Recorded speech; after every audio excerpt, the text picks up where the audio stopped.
young man with an old mind, so I ain't worried about slight shit. I be up till sunrise, I'm staying out on my night shift. I got a bottle of bourbon, a bundle of honeys, I'm jiggy, I'm flexing a bit. Figured I hit it and quit it, I'm busy, I ain't got the minutes for texting that bitch. Came from the gutter with me and my brother, I'm moving my mother right out of the city. Bitch, I'm a star and they know I go hard, so I'm kissing them babies and signing them titties. Gold blinging like Chingo, rock star like Ringo. Checks coming in.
What's going on, everybody? What's going on? This is the One and One Sports Show. I am Dante. Hey, what's up, everybody? It's Shawnee. And so, as you can see in the thumbnail, we got the Serena Williams topic. And, of course, this is brought about partially because I want to say about a week ago, she announced that she was going to compete in the U.S. Open coming up here in September. And that was going to be her, she didn't want to use the word retirement, but she's basically stepping away. And so it's just, basically, she doesn't get the full swan song of like what she should get as far as the greatest of player she is, as far as all of that, like we got with a Kobe or like we got with a Jordan, like in 03 when he stepped away. But it's definitely much deserved because the things that she's accomplished in tennis. We could have a whole show on it, but it's just amazing. Yeah, it was a topic I wanted to bring up on the show because it was a topic on First Take. It was originally, I think they did it about last week or 2 weeks ago. Then they did it again this morning. And the question was, is Serena Williams the GOAT of women's tennis? And at the time, it was originally between Jay Williams and Chris Mad Dog Russo. And the thing about Mad Dog, he's a sports historian, so he will go back, and bring up big names of the past, big names, big moments, and all of that, and use them in his debates, for today. And some people may not like it. I personally like it because you just can't. A lot of time, people of today they try to ignore the past. Everything is just about the present. They just dismiss the past. And with Serena, when it was asked to him do he believe that is she the GOAT of women's tennis, he said no. And me personally, I like debates like that because I don't have no problem with somebody, stating they yay or nay, especially if they present it back with legit points, valid points. And with him, he brought up he said that the GOAT status for Serena is arguable. It's debatable. So meaning basically you can make a case that Serena is the greatest if that's who you believe is the greatest. Now I'll get this out the way and say, me personally, I really don't know anything about tennis. Like what many in the black community, unless they was like tennis heads, we really didn't get into tennis until the Williams sisters. came into the game, similar to golf when it was Tiger. Same for me. But even with that, I do respect the fact that with the points that Mad Dog made, he basically, his biggest thing about why he didn't believe Serena was the GOAT is because her competition. Because one thing about Serena, she dominated during her prime years. She just dominated the competition. But the people, and the thing about tennis, unlike team sports, it's one-on-one. Yeah. It's one-on-one. So it's a little bit easier to kind of, point this person versus this point, that player, whatnot, because it's an easier chance that you can, compare styles and whatnot. And with Serena during her era, during her run, if you look at who she played against, her competition was nowhere against the competition like the women of the 80s. And you got like Steffi Graf, you got what's her name? Martina Navratilova. Yeah, how you pronounce her name? And it was Chris Everett. And there was one more, but they all played each other. Okay. They was playing each other. Good point, because what I did to be prepared for the topic, I have like you have land of basketball. I've literally never been on land of tennis. So this is like a first. So I'm looking because I know there was somebody that was above her at Grand Slams. And so I was just like, I looked it up, and that is Margaret Court. And she has 24, Serena has 23. The women that you named, Steffi Graf has 22. A woman named Helen Willis, I don't know what era she played in. She has 19 Grand Slams. Chris Everett, 18. Navratilova, 18. So I see that is a great point about the competition in which that she faced. My only thing as far as, comparing it in that regard, if we're going to go that route, we could kind of flip it another way in other sports and say, well, they didn't do that. And, I know Mad Dog gets real offensive when you do that to basketball, which we shouldn't. And I want to say shout out to Tommy B. We had a conversation. We do disregard the other era. The older era is way too much. And what's funny is we're going to look up one day and we're going to be like, hey, our era was still, don't forget about it. But, I find that harder with, we grew up in an era with more media. But when you look at a player, especially in an individual sport, you can, the metrics and how hard she served and like how she competed, you can look at that in its own and say, hey, just like you look at Wilt and say, you know what, that could translate to 2022. And I think Serena, the way she played, that could translate to play in that era with those players. So what I personally say, especially with sports, and like we've gone on who's the GOAT, who's this, there comes a time in which you say there are like a couple of people where it's like, hey, if you make a Mount Rushmore, you put those people on it. Serena Williams, you clearly put on it. And she grew up in unique circumstances with, in her own household, a 7-time Grand Slam champion, which is nothing to sneeze at, her own sister. And so, great competition. And not to mention, we're not even going to mention the doubles title she won with her sister. So just, amazing accolades. And I do think some in the tennis community, from what I know, it wasn't liked when she did other things and didn't do the full circuit. I will say that about sports like golf and tennis, they do not like when you don't do the full circuit and you are penalized. And so sometimes, which is interesting, she did win some of those titles because she was lower ranked, but then she's coming up because I'm unranked or whatever, got an exemption. I'm coming up and I'm knocking out top people immediately. Because that's just the way it goes. And of course, upsets happen. So she did have a unique path that others didn't have, but that unique path was also, as you saw from the movie King Richard, from her father. Like, you don't have to do things the same way when you're of a special talent. So I will say her greatness, even outside of tennis, you can kind of line her resume up with male athletes, female athletes, just athletes in general of other sports and say, hey, this is what I did. You might not be able to say I'm great at this person, but there's a certain class, and like she's in that upper class of one of the best we've seen. And which I think, the 23 championships and, the Serena Slam and just being able to dominate opponents. And it was funny. I didn't pull up the complete record, but when she played against the girl they were billing to be one of the top, she was a top level player. I think she was a top 10 ranked player, Maria Sharapova. And when she came out that first time and she beat Serena, and she beat her for a Grand Slam, Serena, like, I love it, and that's why I put her in that great category, had that chip on her shoulder, and I think she beat her the next 10, minimum of 10, maybe more than 15 times she faced her.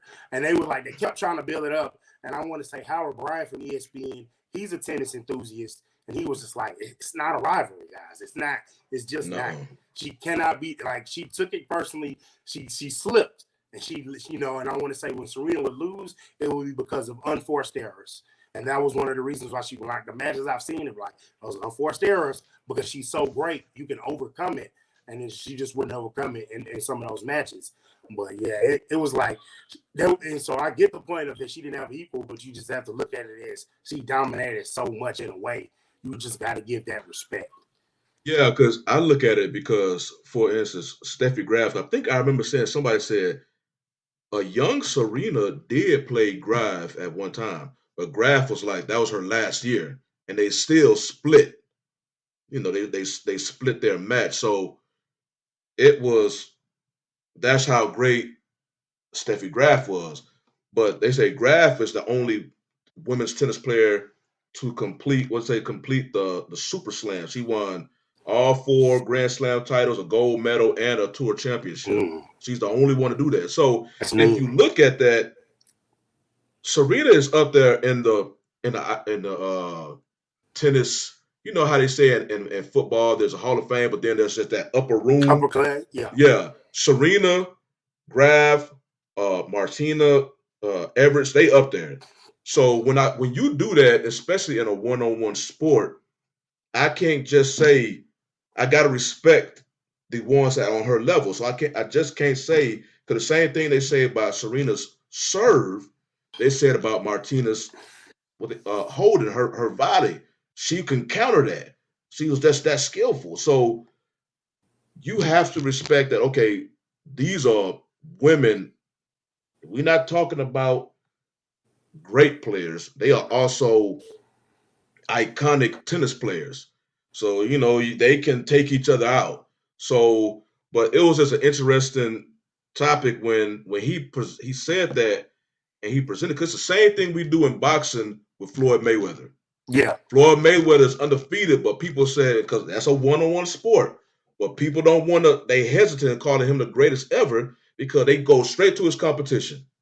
They point straight to his competition. That's why Ali is considered, and because when Ali is considered the greatest because the people he fought against, he did not go undefeated. Now you can put in his out the ring and all stuff, but we just basically determine what's inside their playing field, because they can't control, stuff outside their respective playing field.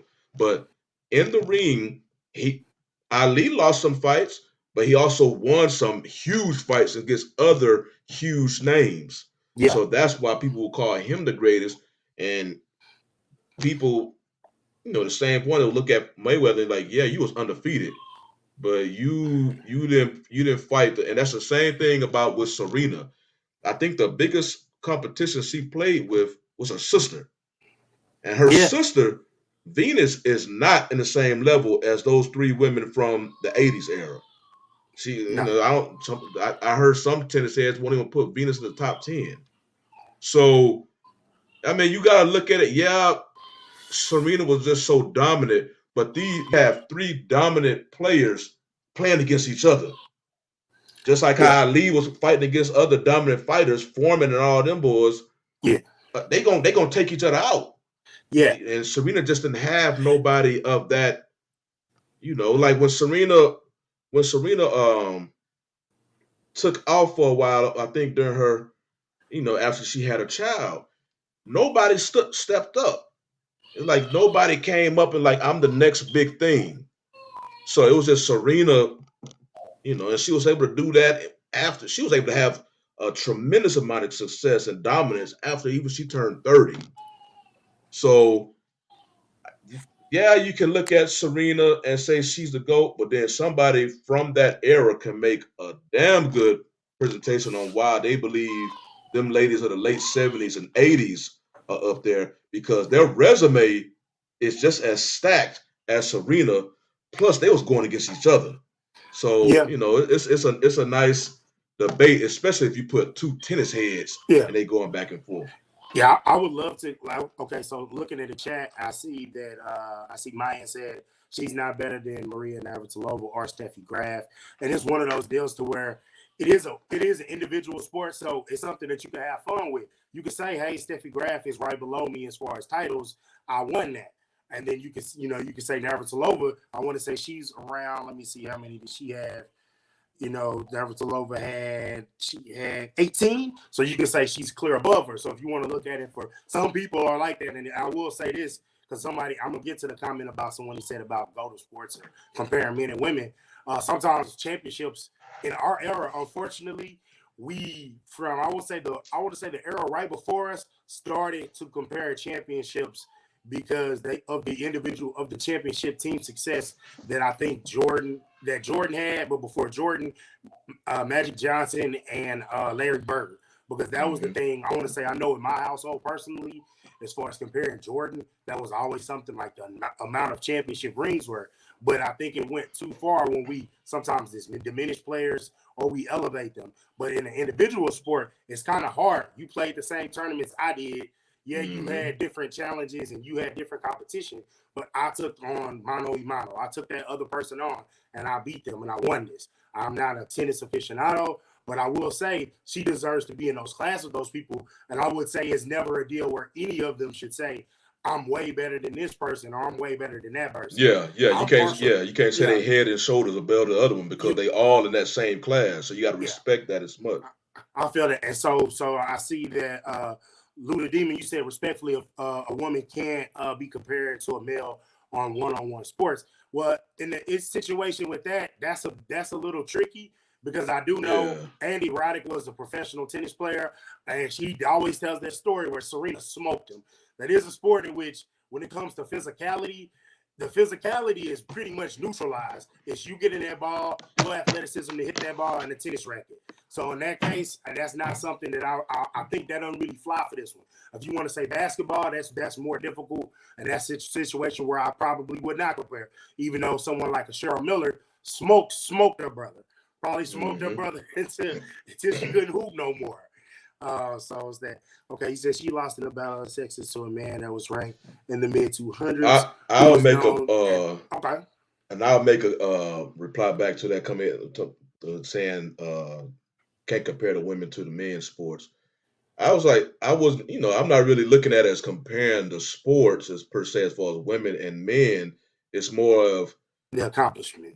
yeah, like the way some of the boxing fans will look at Floyd and say he's not the greatest, even though he has an undefeated record. So they'll point at you're not the greatest because of your competition. So if you go to tennis, you know, when it's Serena, you can kind of make that same argument for Serena, but that argument gets flipped, and they will say, but Serena dominated, but it's the same. Okay, but her competition wasn't like equivalent to how Ali and his competition, and Ali was not undefeated. Where the women of the '80s, they had Yeah. their competition, and they didn't dominate like Serena did because they was going against each other. They knocking each other out, losing. Martina lost what to say 8 finals against them women. So it's just it's not like Yeah. you necessarily comparing the sport, but it's just the way the argument that is presented for one side, and then okay, you'll take that same spirit into another sport, but also they'll flip that argument, So, but yeah, looking Yeah. at these I mean, comments. I see you in the comments, and I hear you on comparing. Like you can't compare, and like I see Lou. You said something about boxing is a different animal. Boxing is definitely a total different animal because I don't just blame in boxing because I'm not a boxing aficionado. When they say Floyd picked his competition, boxing also made it into a way to where it's not Like when I don't watch MMA a lot, but I do know, hey, you have mandatory, hey, you have to fight this person this set amount of time or you're going to lose that belt. Like they have structured their sport to make it to where you have to fight these people. What Shani was saying that Serena didn't face that same competition in the 80s. She did face whoever she went against.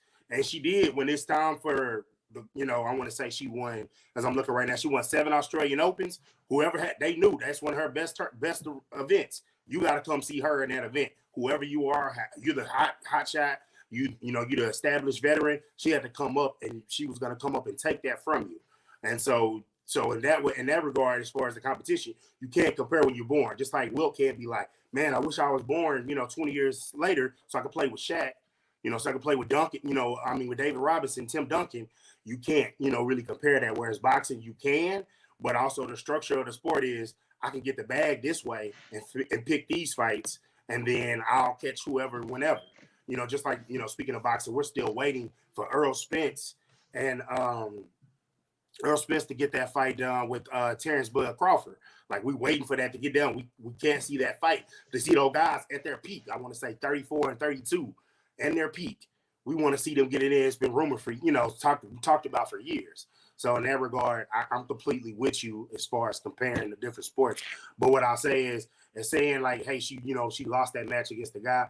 Her accomplishments, and when you talk about GOAT of all sports, it's not just the one. You can put Jordan up there. Of course, you can put, Magic up there. You can put, Tiger Woods, who dominated golf, because sometimes it's a case of, and if you talk to golf people, Tiger only has 15 Grand Slams. He wants to catch Jack Nicklaus.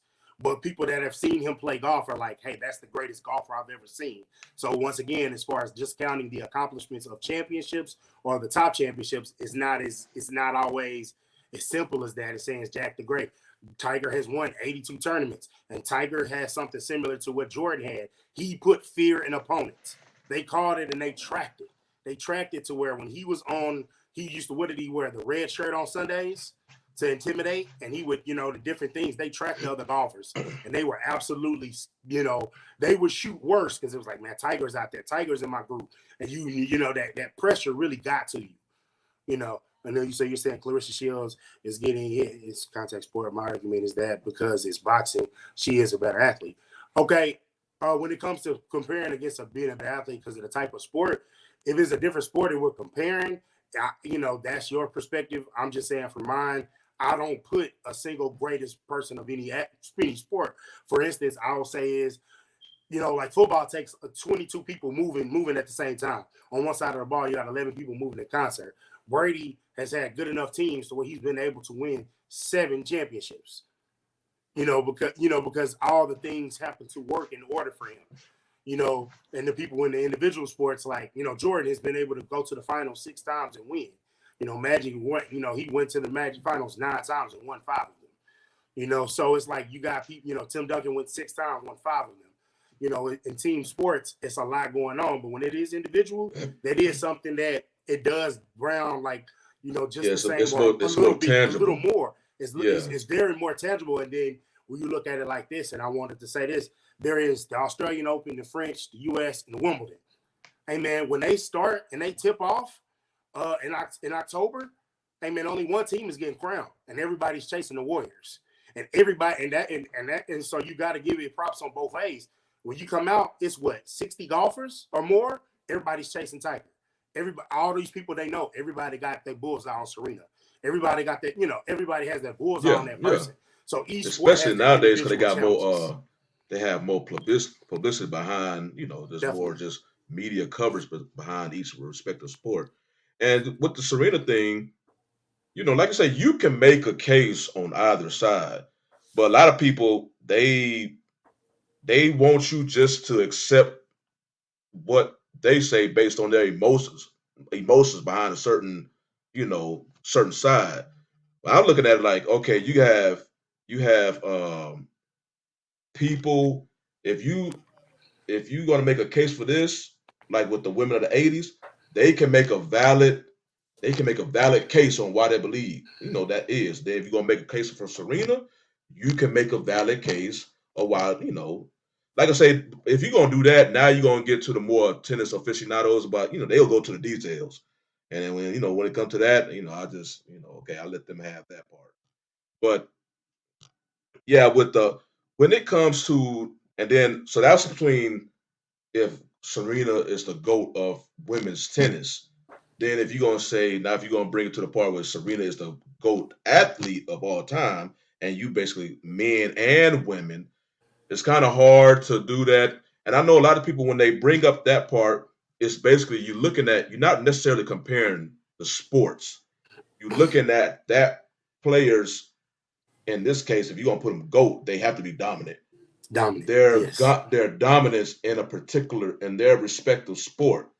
Serena dominated sport. Like even though Serena dominated tennis, unlike the women of the 80s, because they kept knocking each other off. So they couldn't Yeah. just flat out dominate. They were dominant. They was dominant. They was hella good players, iconic players, but they didn't dominate the sport like Serena.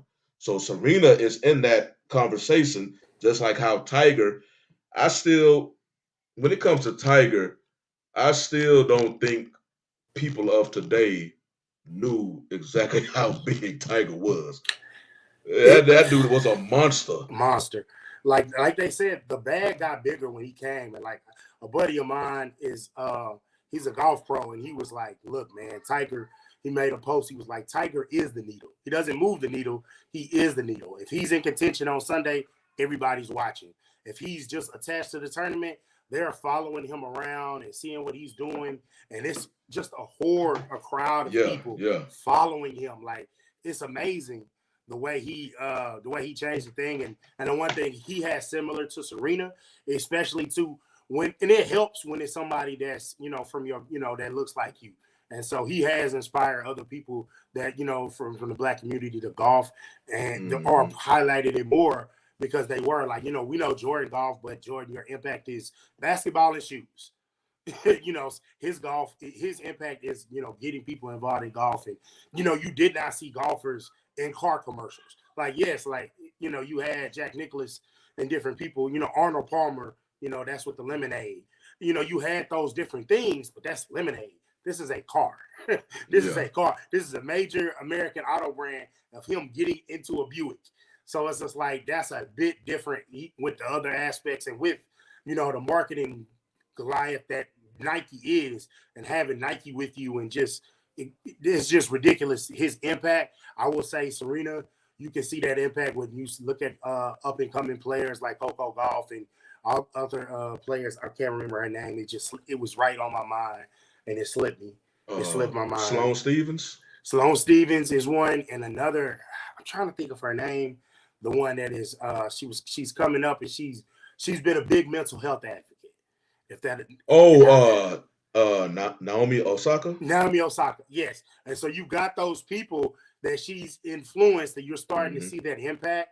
And so I think that is another aspect of greatness that I love to see, because I know like in other sports, you have people that, of course, like people have called it all the time. And he's my favorite basketball player ever. Kobe, he was a Jordan facsimile, but he did still have his own impact on the game, but he still impacted guys as far as, Kyrie. I mean, and it just tickles me that Jason Tatum is a Kobe disciple. I just love that. I just love that a Celtic is a Laker disciple.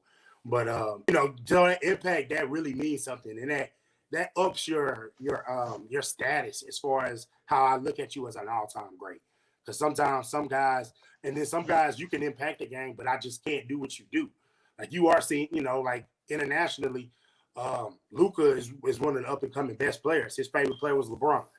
And I think LeBron's still too close for them to be like, yeah, I looked up to him. But it's like, we know you did. We see you back with pictures, and you patterned your game after him and some guys. So that's a big thing as far as me, as far as your impact. But man, I appreciate y'all in the chat, man. I appreciate y'all checking in, and I see Savage Entertainment in the building. I appreciate you guys. Appreciate you, Jenny Moreno. I appreciate you. Lou, man, you really been bringing it in the chat, man. I appreciate you, What's going Erwan. on, fellas? What's Am I going too on, loud or man? am I good? You straight. You You straight. Okay, straight? cool. First of all, salute to you guys, salute to the chat. It's my first time on the sports topic side of the game here, at least on Black Man Unfiltered's channel. I kind of wanted to expound on what I was saying in the chat, if that's okay. Go ahead, man. Go Who ahead. won? Go Who won the ahead. Um, world? I took the original question as my premise to the answer, right? Because the question is she the GOAT of all sports, men or women, right? Mm-hmm. Yeah. And I think that immediately, and just a little bit of a background, when I was 7 years old, I was a Brazilian Jiu-Jitsu national champion in Brazil. So I kind of understand the dynamics of one-on-one sports as far as that goes. So immediately for me, in my opinion, when you include physical contact, you can't compare athletes, right? Because you're if you're getting hit or if there's contact there, then who is the better athlete that has to deal with another person's weight or another person's ability to try and submit you as far as in jiu-jitsu or boxing, but that's not the same case in Serena's sport, right? So that's where I was coming from. Because she doesn't have to actually deal with another human body trying to subdue her, in my opinion, I wouldn't try to compare her or put her at the top because these other athletes have to deal with so much more than themselves or an object that they're throwing or an object that they're controlling and is getting hit back to them by another person. Do you see where I'm trying to get at? No, I get Yeah, get that. yeah. So you coming from a standpoint of basically what your respective sport brings or what it demands. In your case, Right. for Brazilian Absolutely. Jiu-Jitsu, it's more physical, it's more more contact, Absolutely. all that. You can really, it's really mano a mano to the purest sense because it's Absolutely. physical. So, and my thing is, when it comes to go when you expand it to go over multiple sports, it's hard to it's hard to compare a sport to a sport, because then when we do that, that's sports with contact sports versus non-contact sports, but they still 101. And Mm-hmm. then usually when we do the GOAT conversation, we also bring individuals from team sports. So Mm-hmm. now that's that brings a whole new dynamic.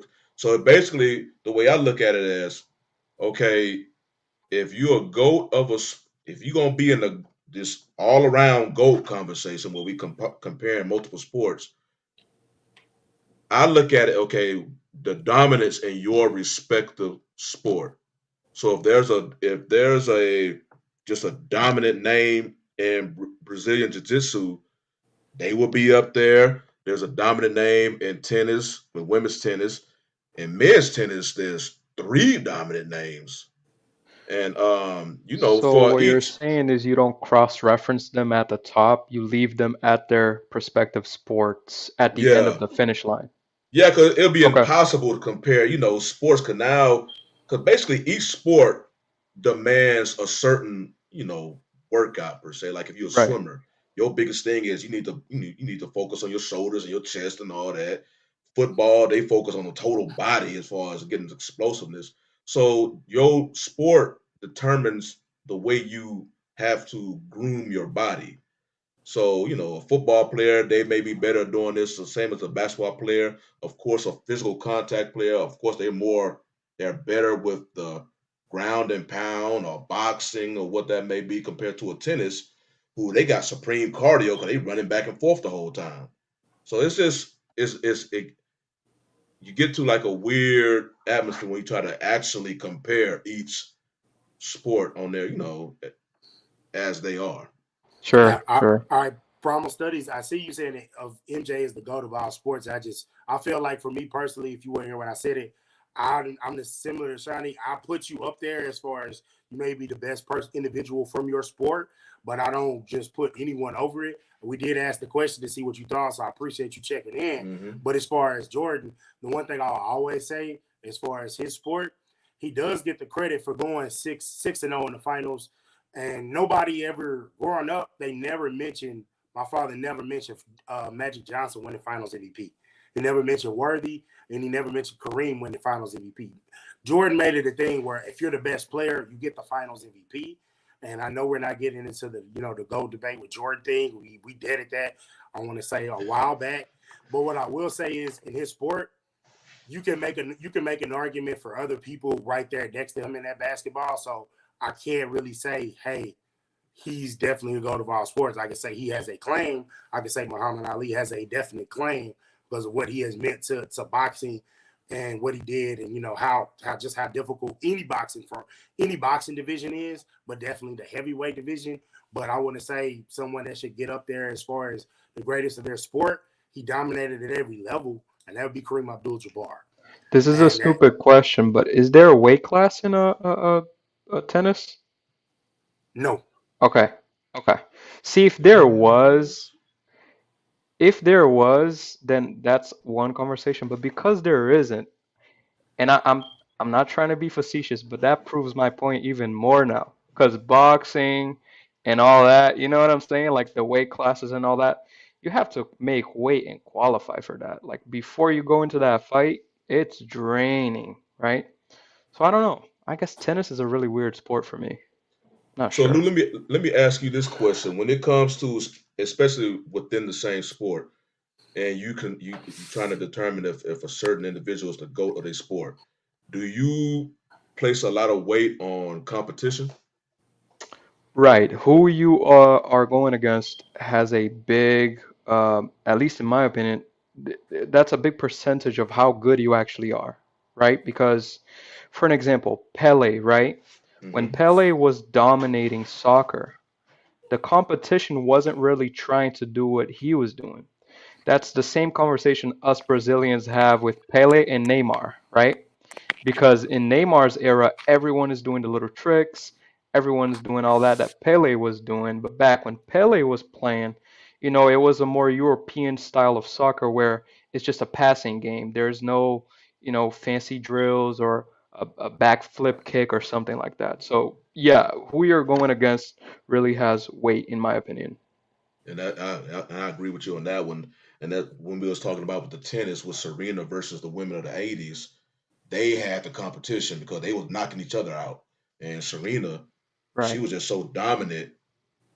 And even if you take her off the court, it's not like another tennis player was just okay. It's my turn. She's no longer. They still just fighting amongst each other because it's just Serena and everybody else, and they just Yeah. nowhere near her level.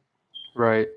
How much weight do you guys put on how much resources someone has in order to be able to get to that level? So, what's his name? I don't really watch basketball, but whoever they say is the GOAT nowadays, Oh, you talking about LeBron? LeBron.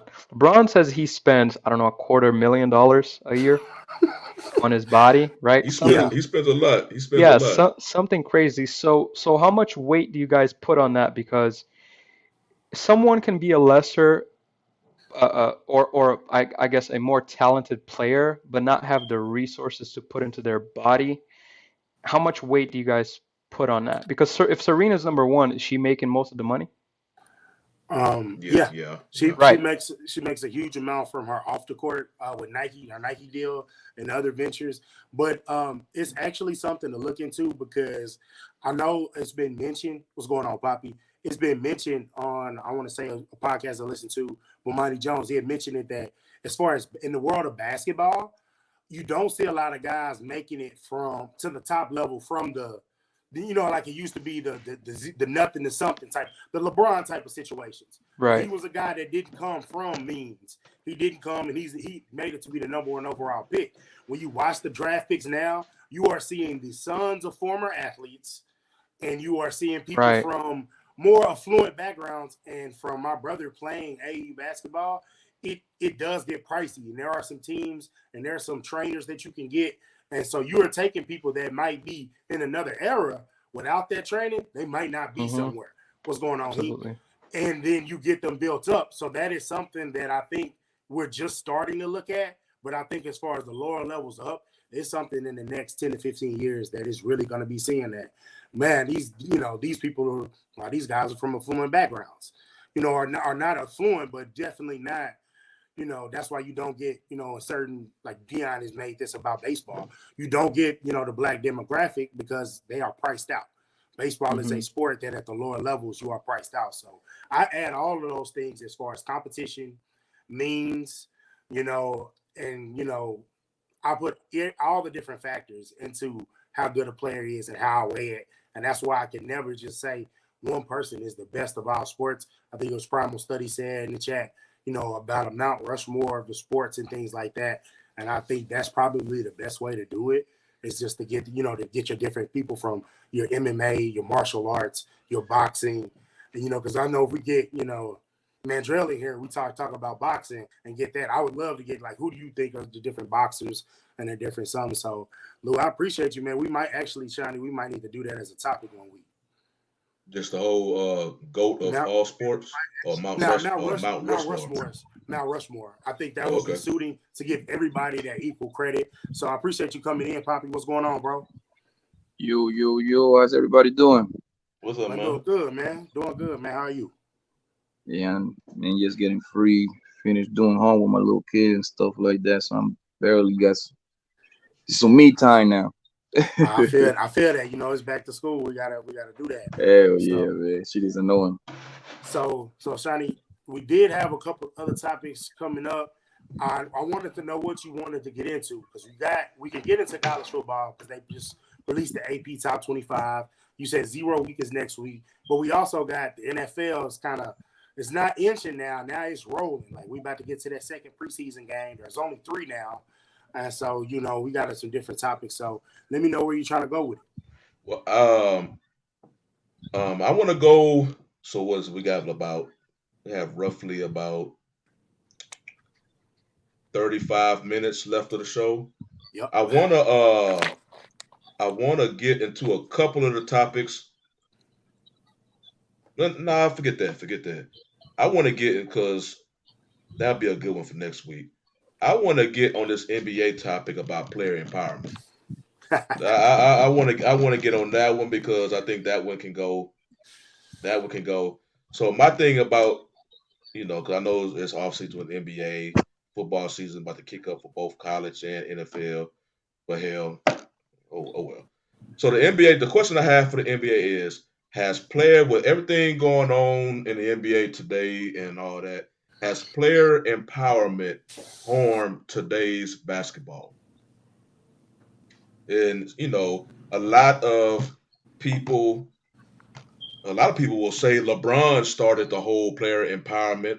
What's up, Hank? And a lot of players will. What's going on, good brother?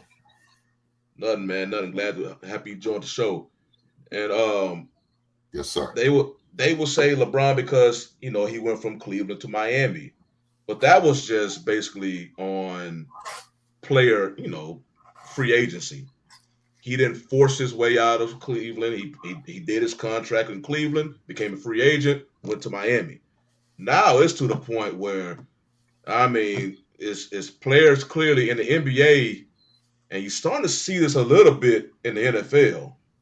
But the NBA players now, they will sign a new contract, and less than halfway through the contract, they will, like, you got players like James Harden going to the extent that he went to have the Rockets, trade him.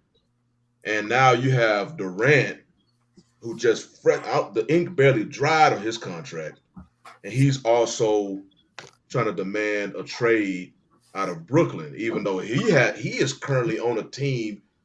If they can just stick one more year, they have a hell of a shot of winning the title. So now you're seeing it now, like, okay, players not even honoring their contracts anymore. They will do anything. And you got Ben Simmons, all of a sudden he has mental health and he just stay at home.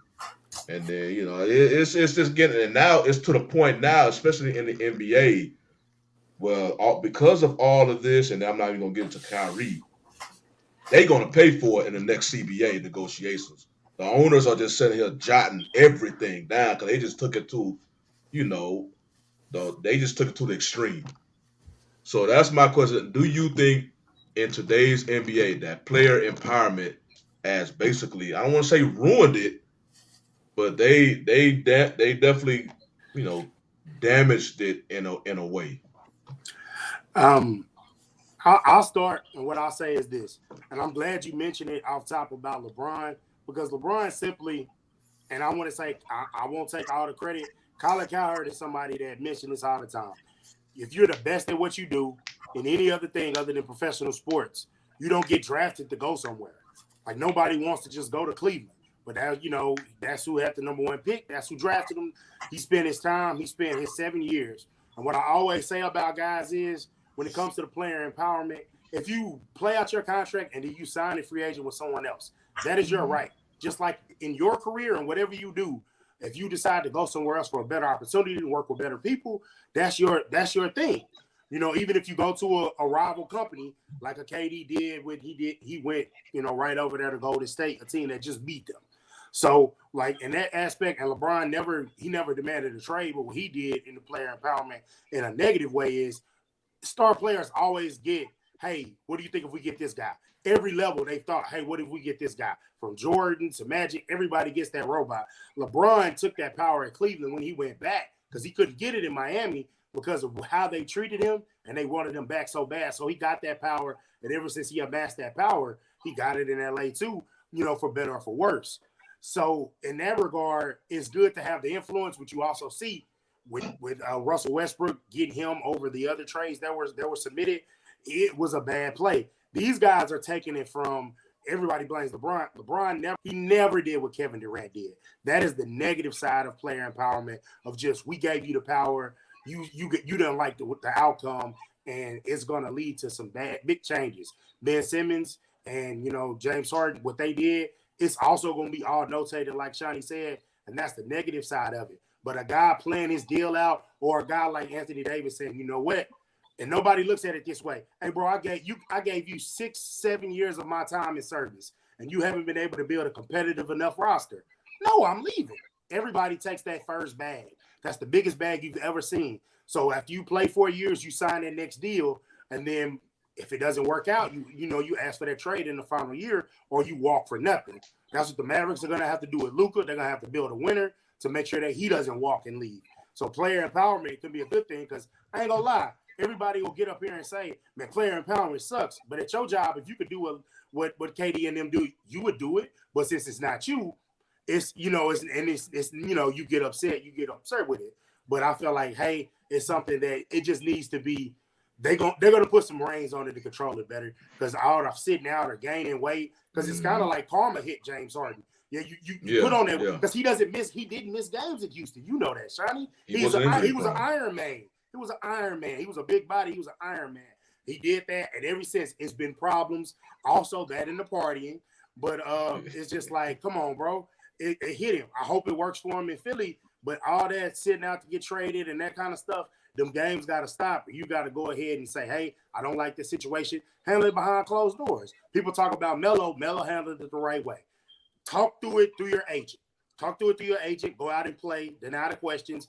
Play. Put your head down. Block out the noise. And then when it's supposed to happen, you will get traded. You can use your power in a good way. You know, people don't like how it happened with Anthony Davis. The Lakers leaked all that. Well, the Pelicans leaked all that information. They made it messier than it had to be. They took the essential deal that they had at the deadline, so they wasted time. But it's a situation where these players that have used it in a negative way, it's going to hurt the union. The union is going to have to take an L in this next one and player empowerment stuff. Hopefully they get some wins in some other places. Yeah, I believe I love player empowerment, man. In the NBA, of course. The NBA guys, they kind of determine where they want to go and stuff like that. The NFL, that's not happening in the NFL, because the owners and the GMs got a strong hold of the game. Like, the only person in the NFL that got a little bit of power would be the quarterback, maybe. You have to be like a top quarterback anyway. But the rest of them players, they're expendable, fam. I don't care if you're the best corner in the game. If you start bucking, they're gonna sit your butt down. You see what I'm saying? Tyreek Hill did. He wanted money. KC didn't want to pay him, so he said, "Trade me." Now he got his money. Yeah, but look what they got from him, like three first. You know what I mean? Yeah. So like, what I was going. Okay, And to correct your boys, man, LeBron wasn't the first one to start this, man. Kevin Garnett was, okay? Kevin Garnett was in Minnesota with a no trade clause. I know y'all don't like LeBron over here. Y'all want to blame LeBron for everything, but let's talk facts. Kevin Garnett was the first superstar to ask, not necessarily to ask for a trade, but he determined where he wanted to go. Do you know how I know this? Because he had a no trade clause. So that means he has to waive it in order for him to get traded. And this is when in the middle of his prime. So he is the one that started this to get with Paul Pierce and Ray Allen Boston in 2007, which that was the year that they won the championship. Okay? No, but Kevin Garnett, like they weren't in the prime. They was kind of like in the downside of their prime. They had like one more push left in them compared to LeBron, who was basically just Shani. No, Shani, don't hit me so with that one. They went to 3 straight finals. I don't want to hear that yeah. one. They was in the last part. KD They was in their prime, but they was on the down. They was at the Shani. apex basically. It was at the Wait, apex. wait, hold My on. man They Kevin didn't go to 3 Garnett straight was. finals. They went to the Kevin finals in Garnett was. 2007 or 2009 season.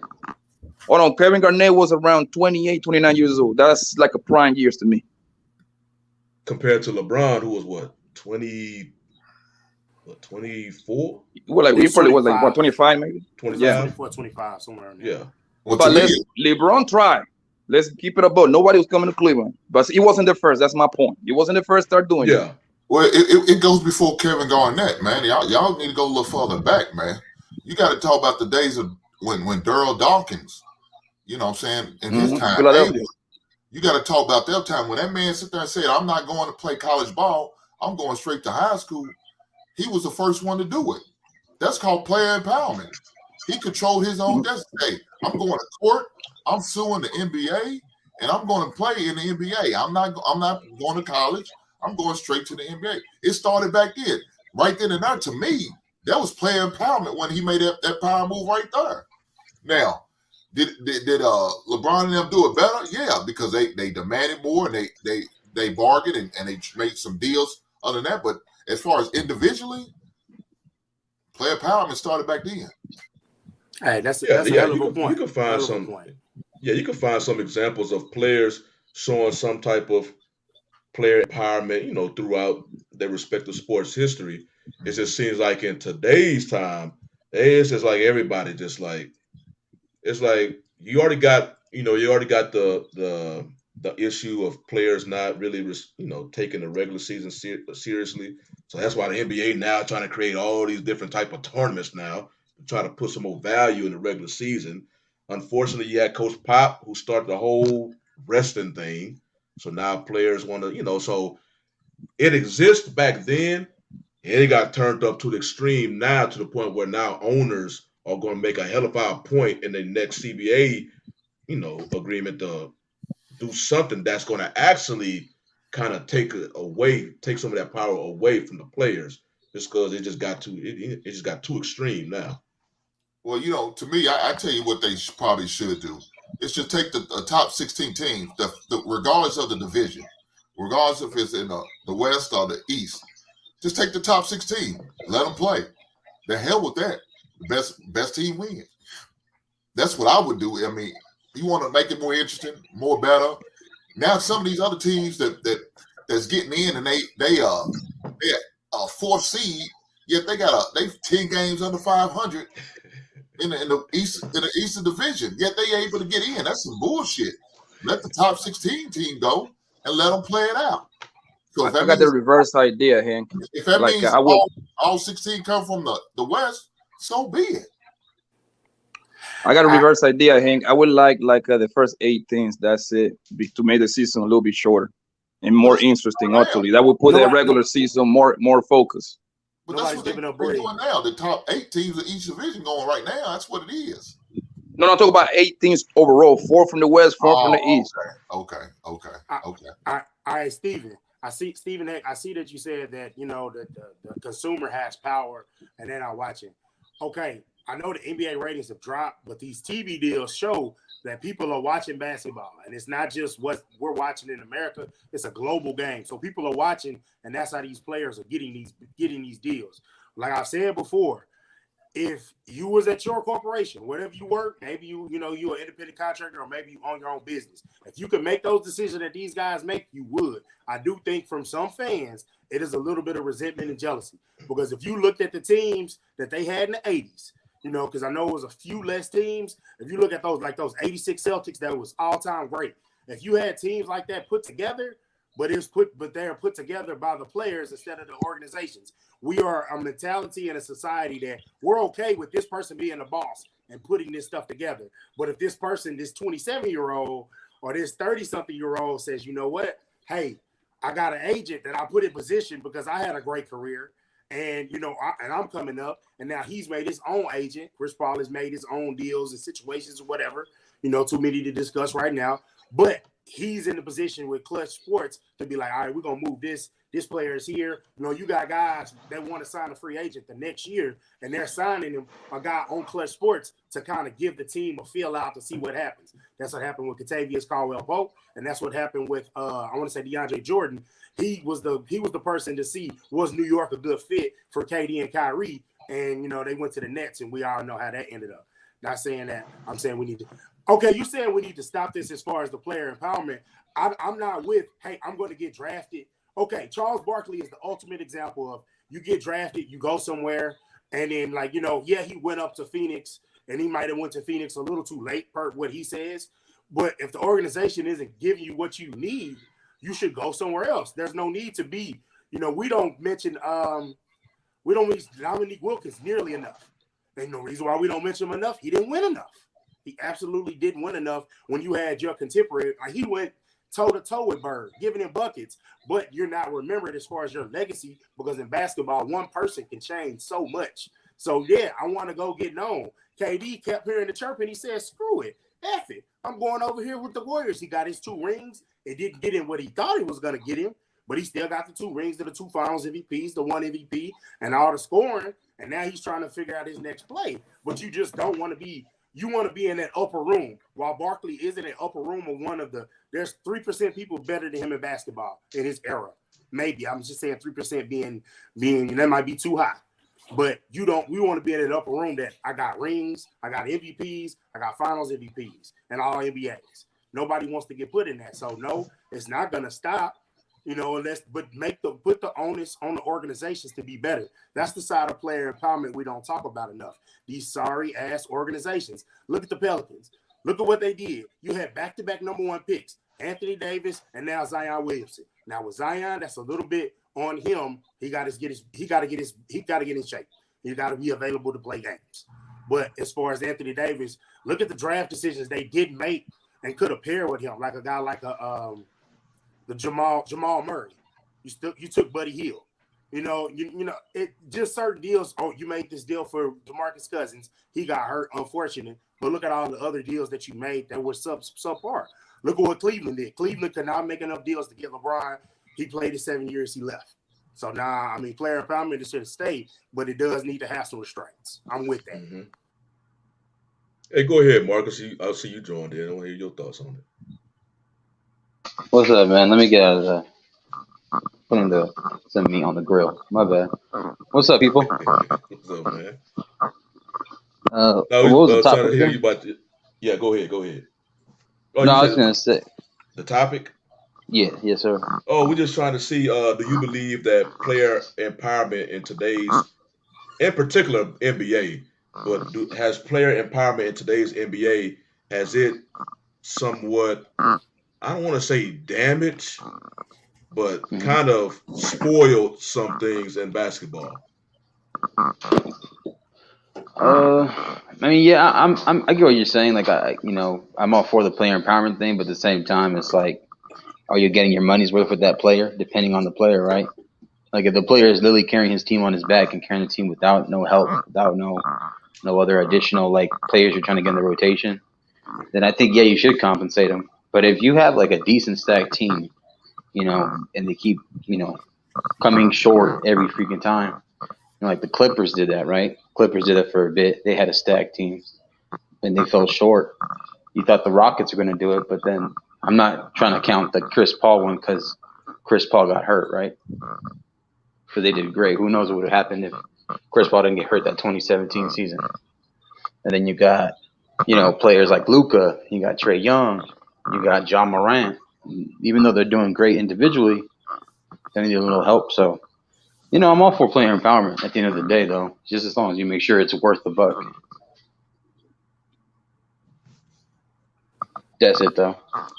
Okay, I appreciate you checking in, giving that input, Marcus. So we got about 10 minutes left, so I'm trying to get everybody to give their 2 points. So, Lou, did you have anything on this topic, man? I'm not really a basketball fan, but about player empowerment, I believe that doesn't incentivize the other players, because what player empowerment really means is that the top player makes the most money. And we all know what motivates people to do what they have to do: money. And the organization doesn't have unlimited funds. So how are you going to incentivize other players to work together with the top player in order to win? That's kind of like in football what old boy saw regarding the Patriots. He took a cut, right? Or whatever, in order to incentivize the players, because that's what you have to do. Um, and then at the end of the day, also, I believe that a part of that empowerment has to do with social media following, whoever is kind of going to put asses in those seats.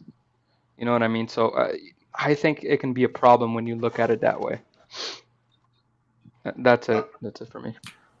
Because I see what you're saying. In the more generic scope of player empowerment, that's basically it should fit with all sports. And I'm trying to look up, because I wanted to look up it unless anybody know off the top of their head. Recently, it was reported some of the requests that Kyrie had in his, in his what he wanted on his contract, including that he wanted to play no more than 60 games. He didn't believe, and he didn't want it to be back and back. He said that was inhumane to play back. See, I'm like, these guys have what we call the Mayweather effect, right? On the boxing end, like, bro. I'm trying to pull up those details. I'm like, that's pretty much a perfect case of just player empowerment just to the extreme right there. See, that came from somewhere. So I'm not saying it's 100% false, but what I'll say is that came from somewhere. That came when these leaks come out. Yeah, from his agent. Yeah, when these leaks come out, it's coming from either the team or the player. You can kind of see, like, the KD stuff, that KD dropped that information, that meeting. We don't know when that meeting happened. They never said when that meeting happened. They said it happened overseas. It happened for a reason. They know. They literally delayed the schedule. Speaking of players, they delayed the schedule because they're trying to wait to see, hey, how is this going to work out with, Kevin Durant? There's a lot of people are trying to pick up the scraps from that trade. Like the Mavericks are trying to pick up some pieces. Hell, the Lakers are trying to pick up, Kyrie Irving, because it's like, if you trade KD, you might as well move him because he don't want to be there. Everybody's waiting on this. They did not put the Nets on the Christmas Day game because the NBA got a weird draw, 1 of 7 years. Because KD knew he was the prize. Shout out to Hank.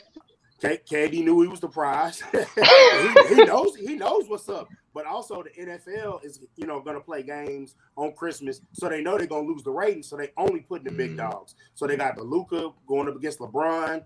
You got some other big matchups. You got the Bucks, you got the Celtics, I believe. Of course, you got the champs. They're playing the Grizzlies, so they're trying to get the ratings with that one. So it's like so much is in limbo trying to figure things out. So I think he's gonna get traded because when he chose him or me, he's gonna get dealt and it's gonna happen. But I would assume you don't want him showing up to camp. You don't want that lingering over you. So I think they're gonna do what the Rockets did, where it's just like he might do one more thing where it's just like, I gotta get him gone. I can't. And the deals that they know about are already out there. I wouldn't love for him to go to the Celtics, but if it happens and I get Kyrie Irving, I'm not tripping. But if he goes to the Celtics, I know people are like, well, it doesn't make them that much better if they give up Jaylen Brown. And I've seen some people say they wouldn't do the deal. And I was like, you can't. This ain't 2K where you can just trade anything for a star. You can't do that. So you do got to give up something of value. But what I'll say this is, whatever Kevin Durant, whenever he gets somewhere, I hope he just goes and plays best basketball of his life. I hope he just, talks to the media. But I just want him to just go and hoop and play well. Because it's bro. He's only got two good productive, maybe 3 good productive years left in him. He got a 4-year deal. 35? 34. He's 34. No, Kevin Durant? Really good years left. Yeah. He got 2 No, really y'all great tripping. years left. Y'all tripping. Kevin Durant is 34 and his game's no based on athleticism. Kevin Durant got easily 4 or 5 years. No, giving you 25. I'm gonna say 5 years. He gets hurt too much. He gets hurt too much to have. Yeah. Kevin Durant? He gets hurt. And you keep thinking of him as a smaller guy. This guy's around 7 foot. Feet problems, legs. I mean, he is a bigger guy. Well, that's why he got to take steroids. But he's a sling guy. He's a super sling guy, and his game is no based on athleticism. Y'all gotta understand, he's a shooter. He's a monster at mid-range shooting, so he can last in the league. I'm gonna say 34. He can eat, like I say, a high level, giving you 25 per game. I can book. You can book that. He will give you 25 in the next 5 years. Shit. Look, Lance Armstrong was a cyclist on steroids, but the other 19 from national countries were on steroids too. So our guy on steroids beat everybody else's ass. What does that have to do with anything, bro? I'm just saying he can take steroids. He can get beefed up. He can get caked up and all that shit. Bro, them players are not allowed to take steroids. You know that. You coming from a perspective of KD skill set. His skill set, yes, it can last, but we're talking about KD's body. See, KD need to take a page out of LeBron's book and invest some type of workout. And same thing for Anthony Davis. They need to invest what type of money to do what LeBron doing to keep his body up. Nope, KD's skill set. His skill set can last damn near another 5+ years. But his body, because he already experienced some catastrophic injuries. So you just don't, and he don't have the Achilles frame. Yeah, that's the only one he had, the Achilles. So that's what Hank was talking about. KD may only have 3 more years because basically the male version of the Wall. Yeah, man, I hear Tristan saying that KD's a bigger guy. Well, with 255, I'm saying is he's had like the injuries. He's had more of a serious injury history than LeBron. LeBron has had those. Like when he scored 56, I was like, he's not playing the next game. He did not play the next game. He exerted a lot of energy. He is old. He is 37, not 27. So his deal is he's getting those ticks and where they last a little longer. So he has to set out a couple of games. KD is getting he out for 15 games. And it's like, what? Like, he had a hammy. I thought it was so it's like, nah, bro. It's not going to happen. Crazy, man. So it's like, nah, I just want him to get traded, and hopefully it's somewhere where he can win, because I want to see him in the playoffs. I don't like seeing him get in the playoffs and get swept. Like, you send him to Boston. Boston's going to sell their soul for a man who's going to give you 2, maybe 3 years, then you're done. But you sending Jaylen Brown, he's still young.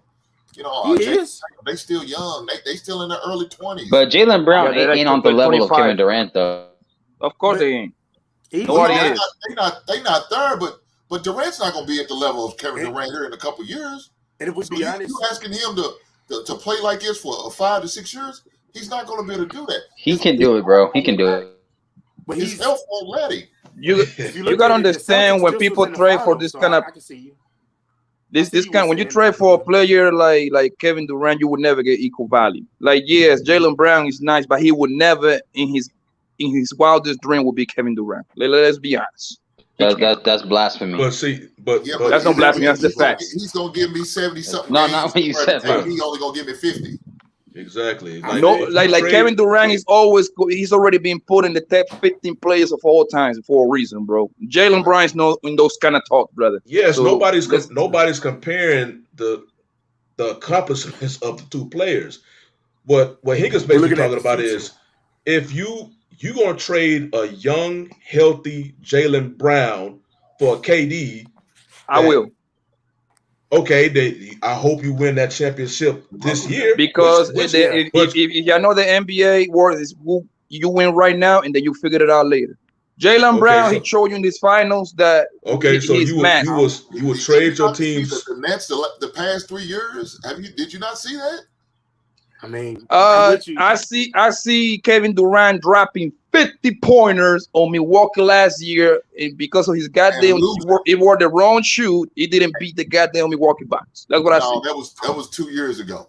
That was last year. Technically, let me see. Yeah, you're right. You're right, but well, I just comparing to the last season. They got swept by Boston.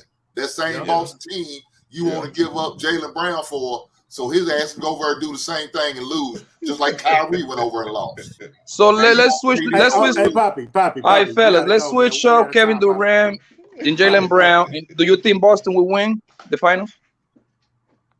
You said who? Do you think if we swap Jaylen Brown with Kevin Durant, do you think Boston would be Golden State?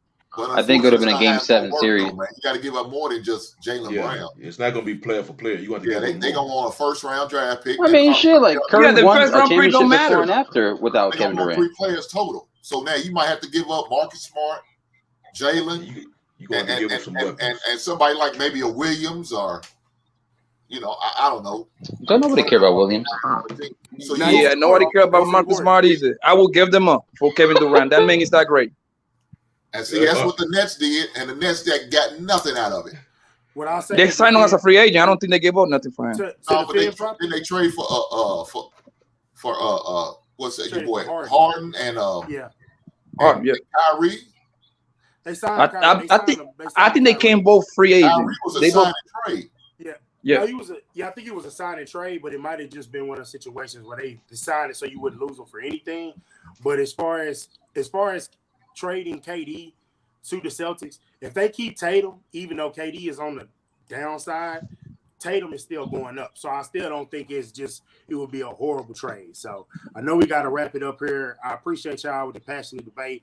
Man, you be bringing it on the other shows. I appreciate you continue to bring it on our show. Same with you, Lou. I've seen you a couple of times. I appreciate you checking. Appreciate you guys, brother. No problem at all. I'll be back. This was actually very interesting.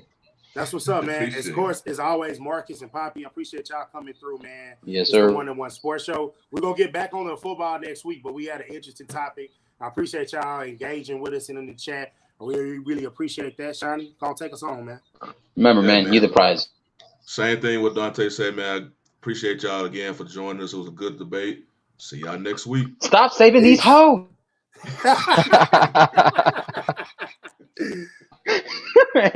Damn. All right, fellas.